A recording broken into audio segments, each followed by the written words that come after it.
Hello friends, welcome to Lucky Reddy stories. Please story విన్న తర్వాత like, comment, share and subscribe చేసుకోవటం మాత్రం మర్చిపోవద్దు. రుద్రనేత్రుడు స్టోరీ మొదటి భాగం నుండి వినాలి అనుకుంటున్నారా? అయితే నా ప్రొఫైల్లో ప్లేలిస్ట్లో ఉంటుంది, వినండి. ఇక స్టోరీ వెళ్ళిపోదాం స్టోరీ లోపలికి. వాళ్ళ వెనకే రుద్ర పరిగెడుతున్నారు. అలా ఇద్దరిని చెరొక రూమ్లోనికి తీసుకుని వెళ్ళటంతో రుద్ర బయటే ఆగిపోయాడు. కానీ తన రెండు కళ్ళల్లోంచి రక్తమే ఏరులై పారుతుంది. ఒకవైపు జన్మనిచ్చిన తల్లి, మరోవైపు ప్రాణానికి ప్రాణమైన భార్య. వాళ్ళిద్దరినీ అలా చూస్తున్న రుద్రకు గుండె బద్దలైపోయిన ఫీలింగ్. వాళ్ళిద్దరూ లేకపోతే ఇక తనకు ప్రపంచంతో సంబంధమే లేదన్న ఆలోచన ఒక్క క్షణం తన గుండెను ముక్కలు చేసినట్లుగా అనిపించింది. బయట నుంచి రూమ్ లోపలికి చూశాడు. కానీ తనకి ఏమీ కనిపించలేదు. క్లాత్ అడ్డుగా పెట్టారో ఏమో కానీ తనకు ఎటువైపు వెళ్ళాలో కూడా అర్థం కాలేదు. అలా తన కాళ్ళల్లో శక్తి లేనట్లుగా నిస్సత్తువ ఆవహించింది తన శరీరాన్ని. కళ్ళల్లో నుంచి కన్నీరు ఆగకుండా బయటకు వస్తూనే ఉంది. కానీ ఆ కన్నీరు ఆపాలి అని అనుకోలేదు. తుడుచుకోవాలి అన్న ఆలోచన కూడా అతనికి లేదు. అలా నేల మీద కూలబడిపోయాడు రుద్ర. పక్కనే ఉన్న సురేష్ రుద్ర గారు అని అంటూ రుద్రని పిలుస్తున్నా కూడా పట్టించుకోలేని సిచ్యువేషన్స్లో ఉన్నాడు. కాసేపు రుద్రగారు అంటూ సురేష్ పిలిచినా కూడా రుద్ర పలకపోవటంతో రుద్ర ఉన్న పరిస్థితి ఏంటో అర్థమై అతడిని కదిలించకుండా ఉండటమే బెస్ట్ అని అనుకున్న సురేష్ మౌనంగా ఓ పక్కన నిలబడి జరిగేది చూస్తూ ఉన్నాడు. లోపలికి వెళ్ళిన డాక్టర్స్ బయటకు ఎప్పుడు వస్తారా, వాళ్ళు ఏ విషయం చెప్తారా, ఏమి వినాల్సి వస్తుందో అని ప్రతి ఒక్కరికి భయం. ఇప్పుడు తనకి తోడుగా ఎవ్వరూ లేరు. తను కావాలి అని కూడా అనుకోవటం లేదు. ఎందుకంటే తన ఫ్యూచర్ బెడ్ మీద స్పృహ లేని పరిస్థితుల్లో ఉంది. రాజేంద్ర హ్యాపీగా తన కార్యకర్తలతో మీటింగ్కి వెళ్ళిపోయాడు. తను చేయవలసిన పని చేశాడు. జరగవలసింది ఆటోమేటిక్గా జరిగిపోతుంది. ఇక తనకి ఇప్పుడు దేని గురించి కూడా పట్టింపు లేదు, ఎవరి గురించి ఆలోచన లేదు, చెయ్యాల్సిన అవసరం లేదు అని అనుకున్నాడు. కేవలం తన రాజకీయం, అలానే సంవత్సరం తర్వాత వచ్చే ఎన్నికల్లో తను గెలుస్తాడా లేదా అన్నదాని మీద మాత్రమే తన దృష్టి, ధ్యాస, లక్ష్యం అన్నీ ఉన్నాయి.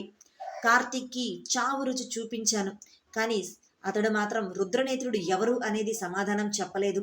అంటే నిజంగానే కార్తీక్కి తెలియదా, లేకపోతే వాళ్ళ కోసం ప్రాణం ఇచ్చేంత అభిమానం ఈ కార్తీక్కి ఉందా?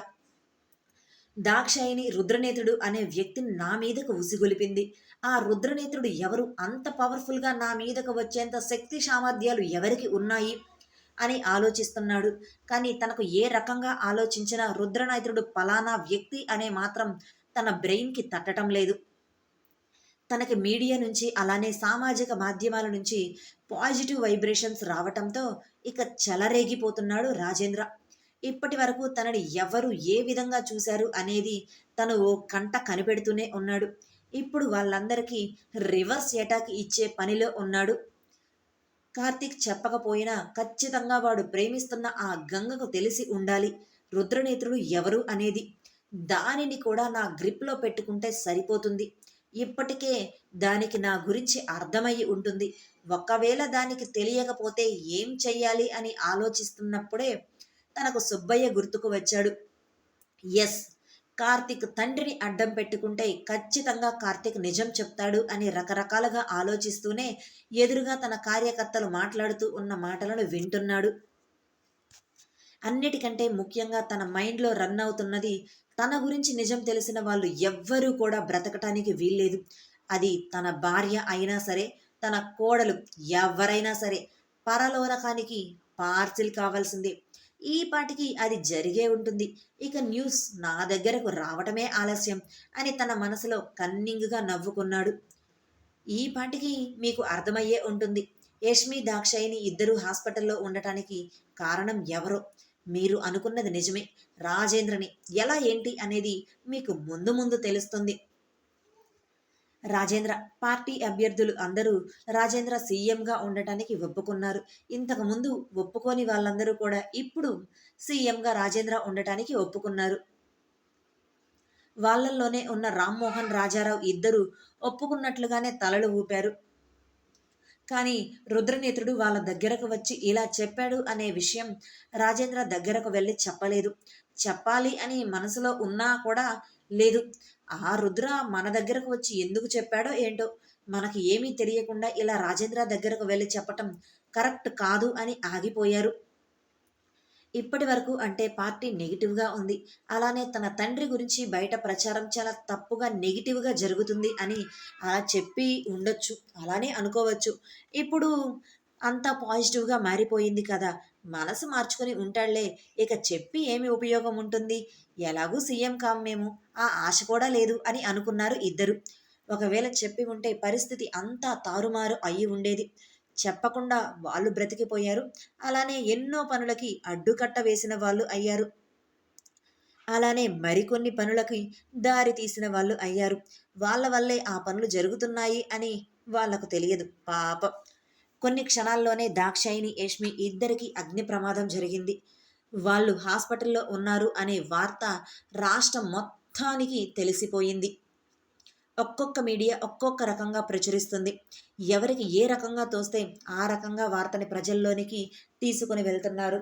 కానీ చివరికి దాని సారాంశం మాత్రం దాక్షాయిని, యష్మి ప్రమాదంలో ఉన్నారు అనే. అగ్ని ప్రమాదం ఎలా జరిగింది? ఎందుకు జరిగింది? ఎవరైనా శత్రువులు ఇలా చేశారా? లేదంటే ఇది యాదృచ్ఛికంగా జరిగిందా? అసలు ఎలా జరిగింది? ఏంటి అనేది ఇప్పటి వరకు పూర్తి వివరాలు తెలియలేదు. జరిగి ఇప్పటికే 30 నిమిషాలు గడుస్తున్నా సమాచారం తెలియలేదు. అంటే మీకు అర్థమై ఉంటుంది కదా! సీఎం ఇంట్లోనే ఇలా జరిగింది అంటే ఇక సామాన్య ప్రజల పరిస్థితి ఏంటి? షార్ట్ సర్క్యూట్ అయ్యి మంటలు వ్యాపించాయి అని అంటున్నారు. అందులో ఉన్న వాస్తవం ఎంత? ఎవరైనా కావాలి అని అలా చేసి షార్ట్ సర్క్యూట్ అని బయటకు సర్క్యులేట్ అయ్యే విధంగా చేస్తున్నారా? ఇన్ని రకరకాలుగా న్యూస్ బయటకు వచ్చింది. అందులో ఏది నిజం, ఏది అబద్ధం అనేది ప్రజలే ఆలోచించుకోవాలి అన్నట్లుగా మీడియా వాళ్ళకు నచ్చింది వాళ్ళకు నచ్చినట్లు చెప్తూ ఉన్నారు. నేత్ర రాహుల్ని చంపటానికి అని బయటకు వెళుతూ ఉండటంతో మహేంద్రతో చిన్న పని ఉంది నాన్న, నేను ఈరోజు బయటకు వెళ్తున్నాను. ఈ ఒక్కరోజు మీరు ఆఫీస్కి వెళ్ళిపోండి. నాకు ఆఫీస్కి వెళ్ళటం కుదరదు అని అనటంతో సరేరా అంటూ మహేంద్ర ఆఫీస్కి వెళ్ళిపోయారు. నేత్ర పిఏ పరుగున మహేంద్ర దగ్గరకు వచ్చి, సార్ రాజేంద్ర గారి ఇంటిలో మంటలు వచ్చాయంట. సీఎం గారి కోడలు భార్య ఇద్దరికీ సీరియస్గా ఉందని హాస్పిటల్లో జాయిన్ చేశారంట అనే వార్త చెప్పాడు. అది విన్న మహేంద్ర ఒక్కసారిగా షాక్ కొట్టినట్లుగా ఎదురుగా ఉన్న టేబుల్ మీద 2 చేతులు పెట్టి, ఏం మాట్లాడుతున్నావు? సీఎం ఇంట్లో మంటలు రావటమేంటి అని ఆశ్చర్యంగా అంతకుమించి అయోమయంగా అడిగాడు. తను వింటున్నది అబద్ధం అయి ఉంటుంది ఏమో అని ఒక చిన్న కోశాన తన మనసులో అనిపించటంతో, లేదు సార్, నేను నిజమే చెప్తున్నాను. 10 నిమిషాల నుంచి న్యూస్ అలానే వస్తుంది. నిజం అబద్ధం ఏంటో తెలుసుకోవాలి అని నేను కనుక్కున్నాను. నిజంగానే వాళ్ళు హాస్పిటల్లో ఉన్నారు అని తెలిసింది అని చెప్పటంతో మహేంద్ర ఒక్క క్షణం కూడా ఆలస్యం చెయ్యకుండా పరుగు పరుగున ఆఫీస్ నుంచి బయటకు వచ్చి తన కారులో హాస్పిటల్కి బయలుదేరి వెళ్ళిపోయాడు. మహేంద్ర హాస్పిటల్కి వెళుతూనే నేత్రకి ఫోన్ చేశాడు. కానీ నేత్ర ఫోన్ కనెక్ట్ కాలేదు. వెంటనే సాత్వికకు ఫోన్ చేసి విషయం చెప్పటంతో సాత్విక కూడా హాస్పిటల్కి బయలుదేరింది. దాక్షాయిని హాస్పిటల్లో ఉంది అనే న్యూస్ తెలిసిన రాహుల్ ఆనందంతో టీవీ ఆన్ చేశాడు. వంటగదిలో ఉండి మధ్యాహ్నానికి వంట చేయటానికి ప్రిపేర్ చేస్తూ ఉన్న రమ్య ఆ న్యూస్ విని తన చేతిలో ఉన్న కూరగాయలు అన్నీ ఒక్కసారిగా నేలపాలయ్యాయి. పరుగున టీవీ దగ్గరకు వచ్చింది. దాక్షాయినికి ఏమైందో ఏంటో అని అనుకుంటూ, ఏంటండి ఈ న్యూస్? వాళ్ళకి ప్రమాదం జరగటం ఏంటి అని అయోమయంగా అడిగింది. ఏమీ తెలియని వాడిలా రాహుల్ ఫేస్ పెట్టి, ఏమో రమ్య, నాకేం తెలుసు, నేను ఇప్పుడే న్యూస్ చూస్తున్నాను అని అనటంతో, పదండి, అసలు వాళ్ళకి ఎలా ఉందో ఏంటో, నాకు ఈ న్యూస్ విన్న దగ్గర నుంచి కాళ్ళు చేతులు ఆడటం లేదు అంటూ తన భర్త ఫేస్ రియాక్షన్స్ గమనించకుండా రాహుల్ చేతిని పట్టుకుని రమ్య హాస్పిటల్కి పరుగు తీసింది. దాక్షాయిని గురించి తెలిసిన వాళ్ళు అందరూ అయ్యో అలా ఎలా జరిగింది అని అనుకున్నారు. అలానే దాక్షాయిని లెక్చరర్గా పనిచేసిన కాలేజీ స్టాఫ్ అందరూ ఆమెను చూడటానికి అక్కడికి వచ్చారు. అలా రాష్ట్రంలో ఉన్న సగం మంది ప్రజలు ఆ హాస్పిటల్ బయటే ఉన్నారు అంటే ఆశ్చర్యమేమీ కాదు. వాళ్ళకు ఏమీ కాకూడదు అని ఎంతోమంది భగవంతుడిని ప్రార్థిస్తున్నారు. రాజేంద్ర భార్యగా మరికొంతమంది దేవుడికి ప్రార్థిస్తున్నారు. మాకు ఎంతో మేలు చేసే ఆ రాజేంద్ర కుటుంబానికి ఏమీ కాకూడదు, వాళ్ళందరూ సేఫ్గా ఉండాలి అని అనుకుంటూ అలా అందరూ కూడా హాస్పిటల్కి వచ్చారు. కానీ నేత్ర మాత్రం హాస్పిటల్కి రాలేదు. ఎందుకు రాలేదు? నేత్రకు ఈ విషయం తెలియలేదా? తెలిసి కూడా రాలేదా? లేదంటే నేత్రకు ఏదైనా ప్రమాదం జరిగిందా? యష్మి దాక్షాయిని ఇద్దరు హాస్పిటల్లో ఉంటే నేత్రకు తెలియకుండా ఉంటుందా? అందరికంటే ముందుగా సాత్వికనే హాస్పిటల్కి చేరుకుంది. హాస్పిటల్కి రావటమే రిసెప్షన్లో దాక్షాయిని యష్మి ఇద్దరి గురించి కనుక్కొని స్పీడ్గా వాళ్ళు ఉన్న ఫ్లోర్ దగ్గరకు వచ్చి రుద్ర దగ్గరకు చేరుకుంది. రుద్ర ఉన్న ఫ్లోర్ దగ్గరకు వచ్చిన మరుక్షణమే రుద్ర ఫ్లోర్ మీద ఎటువంటి చలనం లేకుండా శూన్యంలోనికి చూస్తూ కనిపించటంతో బావా అంటూ బాధగా పిలిచింది. అయినా రుద్ర పలకలేదు. నిదానంగా అడుగులో అడుగు వేసుకుంటూ వస్తున్న కన్నీళ్లకు స్వేచ్ఛనిచ్చి రుద్ర పక్కనే కూర్చొని అతని చేతిని గట్టిగా పట్టుకుంది సాత్విక. అప్పుడు కూడా అతనిలో చలనం లేదు. బావా అంటూ కదిలిస్తున్న రుద్ర కళ్ళు మాత్రం తిప్పి ఆమె వైపు చూశాడు తప్ప నోరు తెరవలేదు. తను ఉన్న పొజిషన్ మారనూ లేదు. రుద్రని అలా చలనం లేకుండా చూసి సాత్విక తట్టుకోలేకపోయింది. బావా ప్లీజ్, నువ్వు ఇలా ఉండొద్దు. నువ్వు ఇలా ఉంటే నాకు భయం వేస్తుంది. ఏదో ఒకటి మాట్లాడు బావా. యష్మికి అత్తయ్యకు ఏమీ కాదు. ఇద్దరు సేఫ్గా తిరిగి వస్తారు, చూస్తూ ఉండు అని రుద్రకి ధైర్యం చెప్తుంది. కానీ ఆమెలో కూడా భయం పెరిగిపోతుంది. ఖచ్చితంగా దీనికి కారణం తన తండ్రి అయ్యి ఉంటాడు ఏమో అని. అలా 5 నిమిషాలు కదిలించిన రుద్రలో ఎటువంటి కదలిక లేకపోవటంతో అతని భుజం మీద తలపెట్టుకొని కన్నీళ్లతో ఉండిపోయింది. ఆమె కూడా ఎక్కువగా అతనిని కదిలించకుండా ఇక కదిలించలేకపోయింది. అప్పుడే రమ్య రాహుల్ ఇద్దరూ అక్కడికి చేరుకున్నారు. రమ్య రావటంతోనే సాత్విక రుద్ర ఇద్దరి ఎదురుగా కూర్చొని ఏమైందిరా, లోపల వాళ్ళ పరిస్థితి ఏంటి, ఇద్దరు ఇలా కూర్చున్నారు, డాక్టర్ ఏదైనా చెప్పారా లేదా అని భయంగా అడిగింది. వినకూడని వార్త ఏమైనా వినాల్సి వస్తుంది ఏమో అని అనుకుంటూ. రుద్ర కదలకపోయినా సాత్విక అమ్మ అంటూ తన తల్లిని కరుచుకుపోయింది. ఏమైందిరా, ఎందుకు ఇలా ఏడుస్తున్నావు అని ఆమె భయంగా అడుగుతుంటే బావ అస్సలు కదలట్లేదమ్మా, ఏమీ మాట్లాడటం లేదు, నాకెందుకో బావని ఇలా చూస్తుంటే భయంగా ఉందమ్మా అని అన్నది. తనకి తెలిసినంత వరకు రుద్ర ఎప్పుడు చాలా యాక్టివ్గా ధైర్యంగా ఉంటాడు. కానీ ఇప్పుడు ఇలా ఎటువంటి ఉలుకు పలుకు లేకుండా ఉండటం చూడలేకపోతుంది. అక్కడ నిలబడి చూస్తున్న సురేష్ దగ్గరకు రాహుల్ వచ్చి ఏం జరిగింది, డాక్టర్స్ ఏమని చెప్పారు అని అడిగాడు. ఆ మాటలు విన్న సాత్విక కోపంగా పైకి లేచి రాహుల్ దగ్గరకు వచ్చి అతని షర్ట్ కాలర్ పట్టుకొని ఎందుకు చేశావు, ఇలా ఎందుకు చేశావు, నీకు ఇలా చెయ్యటానికి మనసు ఎలా వచ్చింది, అసలు నువ్వు మనిషివేనా, కాదు కాదు రాక్షసుడివి, మనుషులని పీక్కు తినే రాక్షసుడివి అంటూ అక్కడ తన తల్లి ఉన్నది అన్న స్పృహ కూడా లేకుండా దాక్షాయినికి యష్మికి అలా జరగటానికి కారణం రాహుల్ అని బలంగా తన మనసులు నమ్ముతూ ఉండటంతో గట్టిగా అరుస్తూ తన తండ్రిని మీద కోప్పడుతుంది సాత్విక. సాత్విక రాహుల్ని ఎందుకు అలా అడుగుతుందో అర్థం కాని రమ్య ఏమైందే, మీ నాన్నని ఎందుకు అలా అంటున్నావు, మీ నాన్న ఏం చేశాడని మీ నాన్నని అలా తిడుతున్నావు, ఎప్పుడూ లేనిది, ఎప్పుడూ కూడా గౌరవంగా ప్రేమగా మాట్లాడేదానివి, ఇప్పుడు నువ్వు ఎందుకు ఇంత దారుణంగా మాట్లాడుతున్నావు, కనీసం తండ్రి అని కూడా చూడకుండా అన్ని మాటలు అంటున్నావు అని ఆశ్చర్యంగా అడిగింది. ఎప్పుడు ప్రేమగా రాహుల్ దగ్గరకు వచ్చే కూతురు ఈ మధ్య అతనితో సరిగా మాట్లాడకపోవటం, ఇప్పుడు అతనిని నీచంగా తిట్టడం ఆమెకు అంతుపట్టడం లేదు. అసలు నిజాలు ఆమెకు తెలియకపోవటంతో మరి రమ్యకి కూడా నిజాలు తెలిస్తే పరిస్థితి ఎలా ఉంటుందో. అమ్మా, నీకు ఈయన గురించి ఏమీ తెలియదు, తెలిస్తే నువ్వు నాకంటే దారుణంగా తిడతావు. ఖచ్చితంగా అత్తయ్య యష్మి ఇద్దరికీ ఇలా కావటానికి కారణం ఈయనే అయి ఉంటుంది. అందుకే అందుకే ఈయన్ని నిలదీస్తున్నాను. చెప్పు చెప్పు అంటూ రాహుల్ వైపు తిరిగి ఎందుకు చేశావు అంటూ అతని 2 చెంపలు వాయిస్తుంది. రమ్య అడ్డు వచ్చినా ఆమెను పక్కకు నెట్టి మరీ తన తండ్రిని కొడుతూనే ఉంది సాత్విక. తను ఉన్న ఆవేశం కోపంలో ఎవరు అడ్డు వచ్చినా సరే ఆగేలా కనిపించలేదు సాత్విక. సాత్విక చేస్తున్న గోల తెలుస్తున్నా రుద్ర తను ఉన్న ప్లేస్ నుంచి ఇంచు కూడా కదల్లేదు. తను లేచి రాహుల్ని ప్రశ్నించలేదు, కాపాడనూ లేదు. సాత్విక తనని కొడుతున్నా ఆపాలి అని ప్రయత్నం చెయ్యలేదు రాహుల్. అలా అయినా తన కూతురు తనతో మాట్లాడుతుంది అని మనసులో ఆనందంగా ఫీల్ అయ్యాడు. సాత్విక తన తండ్రిని కొట్టి కొట్టి అలిసిపోయి అతని షర్ట్ కాలర్ పట్టుకొని, ఎందుకు ఎందుకు నువ్వు ఇలా చెయ్యవలసి వచ్చింది? ఎంతోమంది జీవితాలను నాశనం చేసి ఎన్నో శవాలపైన నువ్వు మేడలు కట్టావు. ఆ మేడలు తిరిగి పేక మేడల్లా కూలిపోతున్నాయి. కాదు కాదు కూల్చేస్తున్నారు అని అప్పటి వరకు ఏడుస్తూ చెప్పింది కాస్త ఆఖరి మాట మాత్రం చాలా సీరియస్గా పగతో రాహుల్ అంతం కోరి చెప్పినట్లుగా అనిపించింది రాహుల్కి.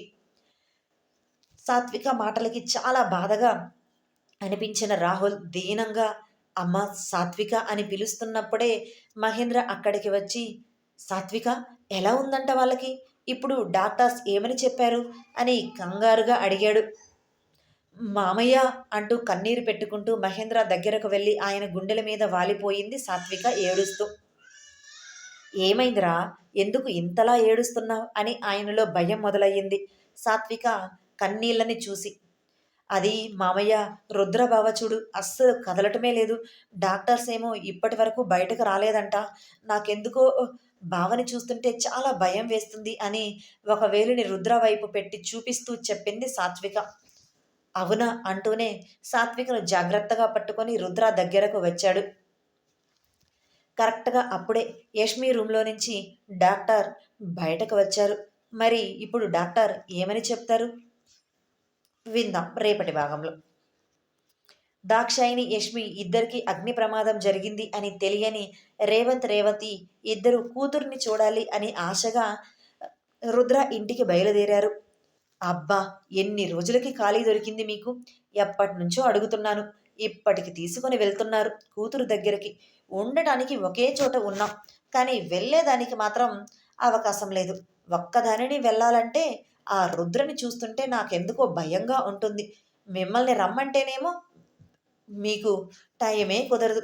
హాస్పిటల్ పేషెంట్స్ అంటూ మీరు అక్కడి నుంచి కదలరు.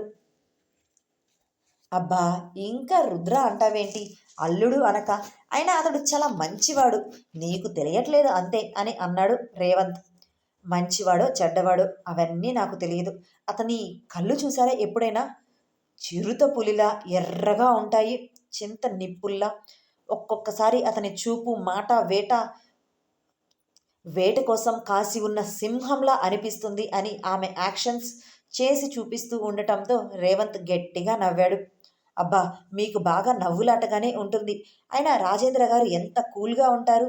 ఇక దాక్షాయిని అయితే చెప్పవలసిన పనే లేదు. ఆమెను చూస్తే మనసంతా ప్రసన్నం అయిపోయినట్లుగా అనిపిస్తుంది. అటువంటి ఇద్దరి కడుపున అమ్మో, ఎటువంటి రుద్ర ఎలా పుట్టాడో ఏంటో అని కళ్ళు రెండు పెద్దవి చేస్తూ అన్నది రేవతి.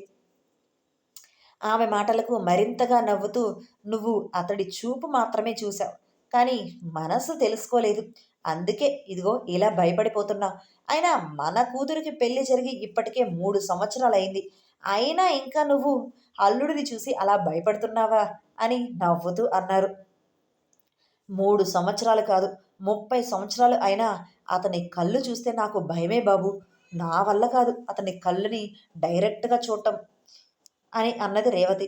నువ్వు అలా భయపడుతూనే ఉండు జీవితాంతం అని వెక్కిరింతగా అన్నాడు రేవంత్. చాలండి, వెక్కిరిచ్చిన కాడికి సంబడం. నేనే కాదు, మొదట్లో మీరు కూడా భయపడ్డారు కదా, ఆ విషయం నాకు చెప్పారు. కాకపోతే మీరు బయటపడలేదు, నేను బయటపడ్డాను అని అన్నది రేవతి ఉడుక్కుంటూ. రేవతి, నేను ఒక విషయం చెప్తాను, గుర్తుపెట్టుకో. ముఖ్యంగా అది కూడా మన అల్లుడు అయిన రుద్ర విషయంలో. అతను అంటున్నప్పుడు రేవతి ఏం చెప్తాడా అన్నట్లుగా ఇంట్రెస్టింగ్గా 2 చెవులు అతనికి అప్పగించేసింది తన భర్త చెప్పే మాటలను వినటానికి. రుద్ర మనసు పసిపిల్లవాడి మనసు. పైకి గరుకుగా ఉన్న లోపల వెన్నపూస కంటే సున్నితత్వం కలిగినవాడు. ఒక్కసారి అతడికి తల్లిగా మారి దగ్గరకు తీసుకో. ఇక జీవితంలో నువ్వు రుద్రని వదిలిపెట్టవు. అల్లుడు అనే పొజిషన్ నుంచి నా కొడుకు అనే వరకు వస్తావు. అంత గొప్ప మనసు కలిగినవాడు. మొదట్లో నీ కూతురు నీ అల్లుడిని ఎలా చూసేదో నీకు చెప్పింది. కానీ ఇప్పుడు అతడిని వదిలిపెట్టడం లేదు. దానికి కారణం ఆమె మెడలో అతను కట్టిన తాళి ఒక్కటే కాదు, అతని మనసు తెలియటంతో నీ కూతురు అతనితో సంతోషంగా ఉంది. అందుకే హ్యాపీగా కాపురం చేసుకున్నారు అని అన్నాడు రేవంత్. రేవతి ఆలోచనలో పడిపోయింది. అలా ఇద్దరు మాటల్లో ఉండగానే సీఎం ఇంటికి వచ్చేశారు. అక్కడ అంతా హడావుడిగా ఉండటంతో ఏమైంది ఇంత హడావుడి ఉంది అని మనసులో భయం వేసినా మరుక్షణం అయినా ఇది సీఎం ఇల్లు, ఆ మాత్రం హడావుడి లేకుండా ఎందుకు ఉంటుంది, ఏమైనా నార్మల్ ఇల్లా అనుకొని లోపలికి వచ్చారు. అక్కడ ఉన్న వాళ్ళందరినీ కూడా దాటుకొని అక్కడ ఒక్కొక్కరు ఒక్కొక్క రకంగా మాట్లాడుతుంటే వాళ్ళ మాటలు వింటుంటే వీళ్ళిద్దరికీ కూడా మరింత భయం పెరిగింది. అలా ఇంటి లోపలికి అడుగు పెడుతుంటే అప్పుడే గంగ బాబుని ఎత్తుకొని వాళ్లకు ఎదురు వచ్చి మీరా అయ్యగారు బాగున్నారా అని అడుగుతూనే పెద్దమ్మ గారికి అమ్మాయి గారికి మంటల్లో చిక్కుకొని దెబ్బలు తగిలాయి, అందుకే మీరు హాస్పిటల్కి తీసుకొని వెళ్ళారు, ఈ విషయం నీకు తెలియలేదా, తెలిసే చూడటానికి ఇక్కడికి వచ్చారా, అయినా వాళ్ళని చూడటానికి అయితే మీరు హాస్పిటల్కి వెళ్ళాలి కదా అని అమాయకంగా అడిగింది గంగ. ఇప్పుడు వాళ్ళిద్దరి రియాక్షన్